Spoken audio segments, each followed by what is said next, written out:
వీక్షకులకు నమస్కారం. ముఖ్యంగా అమరావతి రాజధానికి సంబంధించి ఔటర్ రింగ్ రోడ్డు భూసేకరణ పనులు చాలా వేగంగా జరుగుతున్నాయి. అయితే కొన్ని ప్రాంతాల్లో రైతుల నుంచి వ్యతిరేకత వస్తూ ఉంది. కొన్ని ప్రాంతాల్లో అవసరం కన్నా ఎక్కువ భూమి సేకరిస్తున్నారు అనేది రైతుల ప్రధాన ఆరోపణ. ఒక ప్రధాన పత్రికలో వచ్చిన వార్తలు కనుక మనం పరిశీలించినట్లయితే, ఇక ఈ చేబ్రోలు మండలం నారా కోడూరు ఈ రైతులు మా గ్రామంలో 85 ఎకరాలు అవసరం అయితే 650 ఎకరాలు ఎందుకు సేకరిస్తూ ఉన్నారు అని చెప్పేసి ప్రశ్నిస్తూ ఉన్నారు. దాదాపు 190 కిలోమీటర్ల పొడవైన ఈ ఔటర్ రింగ్ రోడ్డు భవిష్యత్ అవసరాలకు కూడా రాష్ట్ర ప్రభుత్వం కొంత భూమిని సేకరిస్తూ ఉంది. సహజంగా 6 లైన్స్, 8 లైన్స్, 10 లైన్స్, 6 లైన్స్ రహదారి, అటు 2 లైన్స్, ఇటు 2 లైన్స్ సర్వీస్ రోడ్స్ రాబోయే 25 years వరకు సరిపోతాయి.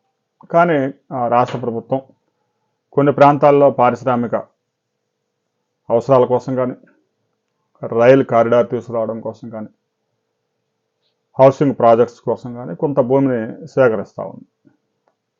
అయితే జాతీయ రహదారికి అలైన్మెంట్ క్లియర్ అయినా కూడా కొన్ని ప్రాంతాల్లో కొన్ని సర్వే నెంబర్లలో కొంత భూమిని కేంద్ర ప్రభుత్వం సహకారంతో రాష్ట్ర ప్రభుత్వం తీసుకుంటా ఉంది. అయితే ఔటర్ రింగ్ రోడ్డు పేరుతో చిన్న సన్నకారు రైతులు రాష్ట్ర ప్రభుత్వం ఇబ్బందులు పాలు చేస్తుంది. ఖరీదైన పొలాలని రింగ్ రోడ్లో పోతే తమ జీవితాలు రోడ్డును పడతాయి. రైతుల ఆవేదన. చేబ్రోలు మండలం నారాకోడూరు ప్రాంత రైతులు 150 మంది రైతులు గురువారం కలెక్టరేట్లో ప్రజా సమస్యల వేదిక మీద కలెక్టర్కి తమ గోడు వెళ్లబోసుకున్నారు. ఔటర్ రింగ్ రోడ్డు పేరిట 650 ఎకరాల పచ్చని పొలాలను అక్రమంగా తీసుకుంటున్నారు. అక్రమంగా తీసుకునేది ఏం లేదు, నోటిఫికేషన్ ఇచ్చారు. మీకు ఏదైనా ఇబ్బందులు ఉంటే కోర్టులో సవాల్ చేసుకోవచ్చు. ఎకరా భూమి మీ ప్రాంతంలో 50 లక్షలు 60 లక్షలు ఉంటే ప్రభుత్వం కనుక 30 లక్షలు ఇస్తే మీరు సవాల్ చేసుకోవచ్చు.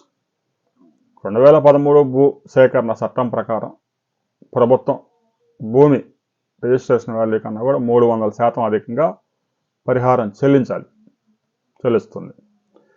ఇక 80 ఎకరాలు అవసరం అవుతుంది ఔటర్ రింగ్ రోడ్డుకి. అంతవరకు ఇవ్వడానికి తమకు ఇబ్బంది లేదు. అయితే ప్రభుత్వం సిఆర్డీఏ 650 ఎకరాలు సేకరించడానికి ప్రయత్నాలు చేస్తూ ఉంది. దాన్ని మేము తీవ్రంగా వ్యతిరేకిస్తున్నాం. రాజధాని పేరిట 35,000 ఎకరాలు రైతుల నుంచి తీసుకొని వారిని వేధిస్తూ ఉన్నారు. ఇక మా పరిస్థితి కూడా అలాగే తయారయ్యే అవకాశం ఉందని చెప్పేసి రైతులు ఆందోళన వ్యక్తం చేస్తున్నారు. రైతులు పరిహారం విషయంలో కోర్టులో సవాల్ చేసుకోవచ్చు. ఆ కేసు ఎన్ని సంవత్సరాలు ఉంటుందో ఆ కోర్టులో వాదన జరిగేదాన్ని బట్టి తీర్పులు వస్తాయి. తీర్పు వచ్చిన తర్వాత అవసరమైతే ప్రభుత్వం పరిహారం అదనంగా చెల్లించింది. ఎందుకంటే సీడీ యాక్సెస్ రోడ్డుకి ఇప్పటికే ఒక రైతు 4.5 ఎకరాలు ఎంతవరకు ఇవ్వలేదు.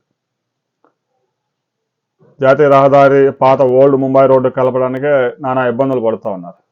ఆల్రెడీ దాని మీద భూసేకరణ చట్టాన్ని ప్రయోగించారు. భూమిని అయితే రైతు దగ్గర నుంచి తీసుకుంటారు. ఆ రైతు ఈలోగా కోర్టుకు వెళ్ళి స్టే తీసుకొస్తాడు కాబట్టి అక్కడ ఇష్యూ పరిష్కారం కావడానికి ఇంకా కొంత సమయం పట్టింది.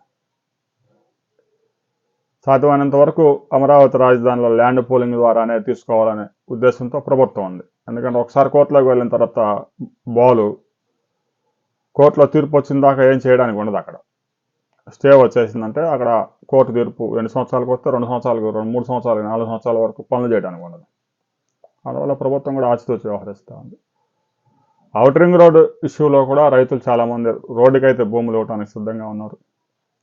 ప్రభుత్వం కూడా రోడ్డుకి ఎంతవరకు అవసరమో అంతవరకు భూములు తీసుకొని ఆ తర్వాత భవిష్యత్తులో వచ్చే ప్రాజెక్టులన్నీ 190 కిలోమీటర్ల పరిధిలో వస్తాయి కాబట్టి భూముల ధరలు తక్కువగా ఉన్న ప్రాంతాల్లో ప్రాజెక్టులు తీసుకొస్తే ఆ భూముల ధరలు కూడా పెరిగే అవకాశం ఉంది. రైతులు కూడా కొంత హ్యాపీగా ఫీల్ అవుతారు. ఇప్పటికే నగరాలకు దగ్గరగా ఉన్న అంటే గుంటూరు నగరానికి దగ్గరగా ఉన్న నాడాకోడూరు అలాంటి ప్రాంతాల్లో అయితే భూముల ధరలు ఇప్పటికే చాలా ఎక్కువగా ఉన్నాయి కాబట్టి రైతుల్లో కొంత వ్యతిరేకత వచ్చే అవకాశం ఉంది. రాబోయే రోజుల్లో ఔటర్ రింగ్ రోడ్డుకు సంబంధించి మరిన్ని అప్డేట్స్ రాబోతా ఉన్నాయి. ఆ వివరాలతో మరో వీడియోలో మనం కలుసుకుందాం.